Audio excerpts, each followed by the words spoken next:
తండ్రి గారైనటువంటి జవాజీ వెంకట నరసయ్య గారు పేరునే జేవిఎన్ హాస్పిటల్స్ పెట్టుకోవడం, మరి అన్ని వసతులతో కూడినటువంటి చక్కటి ఆపరేషన్ థియేటర్ ఉంది, ఐసీయూ ఉంది, జనరల్ వార్డు ఉంది, అదేవిధంగా స్పెషల్ వార్డు ఉంది. వెంటిలేషన్ ఎప్పుడు కూడా రిక్వైర్మెంట్, ఎప్పుడు నీడి రిక్వైర్మెంట్ వెంటిలేషన్ అనేది ఇక్కడ స్పెషల్గా ప్రతి రూమ్ కూడా క్రియేట్ చేయబడింది. మరి అలాంటి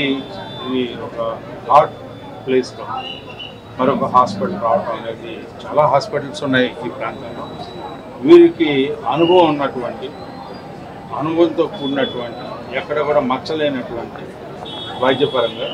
ఆ రకమైనటువంటి సేవ చేయగలిగినటువంటి శక్తి, సమర్థత కలిగినటువంటి కుటుంబ నేపథ్యం, అదేవిధంగా బిడ్డలిద్దరు కూడా పైకి రావడం, వారు కూడా they are specialized in surgery, they are specialized in general medicine, they are in all now, so that they can give more service to the patients by this hospital అని చెప్పి గొప్ప హాస్పిటల్గా పేరు పొందాలని చెప్పి కోరుకుంటూ నాకు ఈ అవకాశం, మా రామచంద్ర ప్రభు గారు ఆశీస్సులు, మా అందరికీ ఆయన ఆశీస్సులు ఉంటే చాలు, అదే జనజన ప్రవర్తమానమై మీ అందరం కూడా మంచి పేరు తెచ్చుకుంటామని చెప్పి మీ అందరికీ ఆశిస్తున్నాను.